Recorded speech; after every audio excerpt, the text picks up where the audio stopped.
जी अस्सलाम वालेकुम मेरे दोस्तों, आपका दोस्त निसार जावेद। ब्रेकिंग न्यूज ये है कि गर्म गर्म खबर आई है कि शौकत अजीज सिद्दीकी साहब, जिनको एक पेज ने धक्के मार के निकाल दिया था, नौकरी से बर्खास्त कर दिया था, वो बहाल हो गए, रिटायर भी हो गए, बहाल भी हो गए, रिटायर भी हो गए।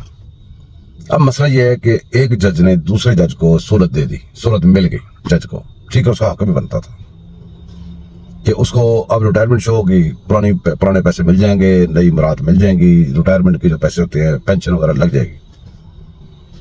पाकिस्तानी फिर हार गए। अधूरे फैसले पाकिस्तानी कौम को अब तक तबाह कर चुके हैं और अभी तक कर ही जा रहे हैं। यह भी फैसला अधूरा इस तरह, जब तक मुकम्मल फैसले नहीं होंगे ये मुल्क आगे नहीं चल सकता। जजेस का ख्याल करी जाए, फौजी का ख्याल करी जाए, दूसरा तीसरे का ख्याल, अपने साथी का ख्याल करी जाए, तो अवाम किधर जाए।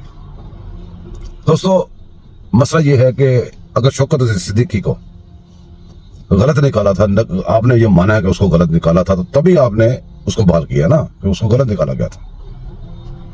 जिन्होंने गलत निकाला था वो बाबा रहम था, बाबा डैम से याद आया कि आपके बिजली के बिलों में 10 रुपए डाल के, आपसे चंदे इकट्ठे करके, जो शख्स इस मुल्क को लूट कर सफाया फेर के और मुल्क के गलत फैसले बैठ के, बहुत बड़े ओहदे पे बैठ के बहुत घटिया फैसले करके निकल गया, उस गद्दार पाकिस्तान को, उस पाकिस्तान के गद्दार को, पाकिस्तान के लुटेरे को हमारे हॉस्पिटल बंद करने वाला, दिन को छापे मारने वाला, कभी शहद की बोतलें बरामद करने वाला, कभी अपने ही जूनियर जजेस के ऊपर चढ़ दौड़ने वाला, वो छोटा सा एक ठिकाना, एक फितना, वो शैतान, उसके लिए क्यों नहीं को बोलता?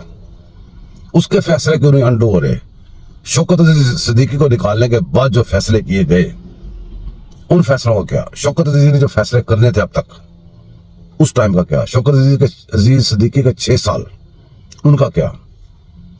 फैसला करते वक्त सिर्फ ये नहीं देखना चाहिए कि फैसला जो मांगने आया हम सिर्फ उसको खुश कर दें, बाकी बात छोड़ दें। इंतहाई दुख और तकलीफ हुई है दोबारा फिर ऐसे अधूरे फैसले के ऊपर। अल्लाह पाक हमारे पाकिस्तान पे रहम करे, पाकिस्तान के लुटेरों, पाकिस्तान के दुश्मनों को तबाह बर्बाद करे। दुआ में याद रखिएगा, चैनल को सब्सक्राइब कीजिएगा, शेयर कीजिएगा, लाइक कीजिएगा। अल्लाह हाफिज।